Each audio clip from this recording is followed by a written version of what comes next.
Ayan na. Alam nila mag-blue. Pipace ka ni Daddy JP, tsaka ni Sanford, tsaka mag-SS Sanji. Pagka-clear. Ayan na, SS. Charot. It's a prank. It's a fake news. Sabi ni Sanji.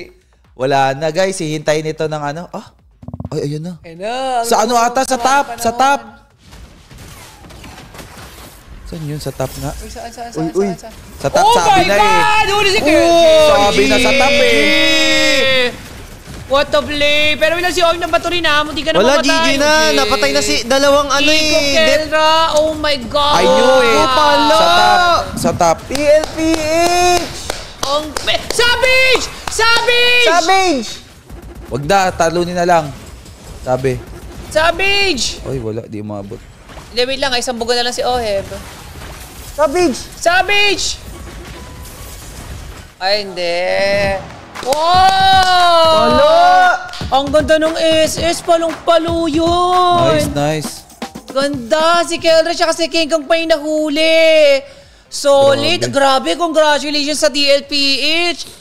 Onyx lose streak. Same with Onyx Indo. Tatlong malalakas na kalaban sa top seed ay tinalo ang Onyx Philippines. Aurora, Falcons, saka TLPH. So sa ngayong week, masasabi nating pang-apat sa power ranking ang Onyx Philippines. Oh my God. Nabasa na ang Goodbye. Pero Kaya mamakroy na lang yan. Ngayon, Nalaban nga kaya sila bago mag-burn. Pero hindi ka rin Alam. Tsaka ang bilis kasi nung Naku po, TTP sa taas. Gagawin! Andito yung surpresa mula sa Cavalry!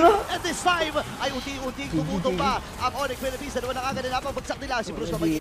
Pero Kaya mamakroy na lang yan. Ngayon, Nalaban nga kaya sila bago mag-burn. pero hindi ka rin Alam. Tsaka ang bilis kasi nung Naku po, TTP sa taas. Gagawin! Andito yung surpresa mula sa Cavalry! Kilra. And this time ay unti-unting tumutong pa ang Onyx Philippines. Dalawa na kagad na pabagsak nila si Bruce Mamay sa target. Ando pa rin yung mga bilis. Bakit ang pesto nila sa top? ko na! Itong si Oy, magiging apat pa! Si Kurt ngayon ay delikado na! Nagka-trash talk na. Savage! Meron pa! Magiging Savage! Congrats Liquid. Itong si Ohe, pero kailangan nilang matras dahil wala na mga minions. Andito na yung next wave! Andito na yung pagsunod ng mga cavalry! Onyx ka na lagi. Savage! Papapagsakin si Super President! Yung Tori na lang kanilang papapagsakin! At tagumpay para sa cavalry! Palo yung cavalry guys. Palo yung Team Liquid. Undefeated.